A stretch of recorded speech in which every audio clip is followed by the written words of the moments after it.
Welcome to an all-new episode of The Real Stephen TV. And today I'm going to read another article here from Bounding Into Comics. The Marvels director Nina DaCosta claims the film is different from other Marvel films because it's really wacky and silly. So you're saying like it's different from like all the other Marvel products that have been coming out lately? I mean, did anybody see the last Thor movie, The Love and Thunder? My gosh. And the horrendous CGI that's been coming out of pretty much everything that Marvel does these days is utter garbage. I digress. The Marvel's director Nina DaCosta recently claimed that her film sets itself apart from other Marvel Cinematic Universe part because it's really wacky and silly. DaCosta's comments come in an interview with Total Film magazine. She said the biggest difference from the other Marvel movies today is that it's really wacky and silly. The worlds that we go into this movie are worlds unlike others we've seen in the MCU. Bright worlds that you haven't seen before, she elaborated. Well, in the Doctor Strange Multiverse of Madness, we saw a lot of very wacky worlds out there, so doesn't seem new to me. DaCosta previously described the film at last year's D23 Expo in a sizzle reel saying, "Full comic book madness."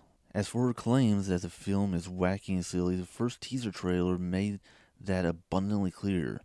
The trailer was overloaded with humor resulting from Captain Marvel, Captain Monica Rambeau, and Miss Marvel swapping locations with each other every time they would activate their abilities. Kind of like a Freaky Friday type of thing, looking really silly, and then somehow they have to team up. However, this type of humor is nothing new from Marvel Studios. It's wild to try and claim that it is somehow set the film apart from other Marvel Studios productions. Exactly is what I just said. Like anybody who's been watching anything that's been coming out of Marvel can obviously tell this is nothing new. This is just more the same stupid crap that they've been doing. In fact, the opposite is true. This humor is part of the parcel of nearly every Marvel Studio production since James Gunn's Guardians of the Galaxy back in 2014.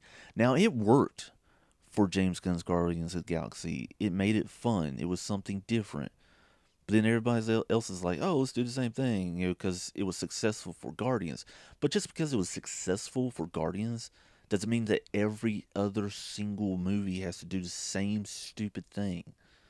It doesn't work for everything like that. That's not how it's done. Going on, it was subsequently ramped up by director Taika Waititi in both Thor Ragnarok and Thor Love and Thunder, which is what I just said. I mean, he really brought in the weird, wacky humor back in Thor Ragnarok, and I've had a lot of people said that they didn't like that movie. The official description for this film states that Carol Danvers, aka Captain Marvel, has reclaimed her identity from the tyrannical Kree and taken revenge on the supreme intelligence.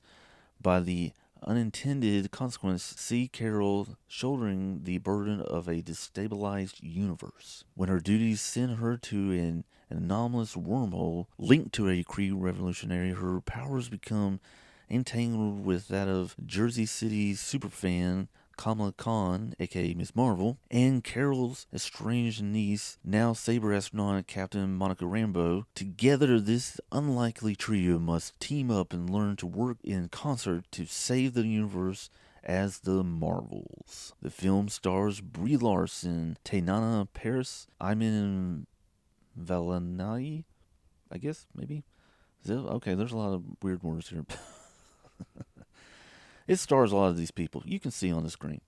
You can check it out. Of course, you got Samuel L. Jackson there, who I have not seen his recent TV show that was on Marvel, the Alien Invasion or what it was called thing, but I heard from pretty much everybody that it was really dumb and they make him out to be looking like an idiot, so typical.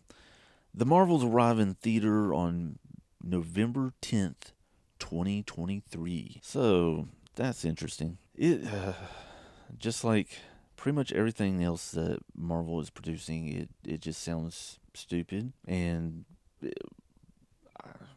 I personally am not planning to see it. I'm curious on see if any of y'all are planning to see it.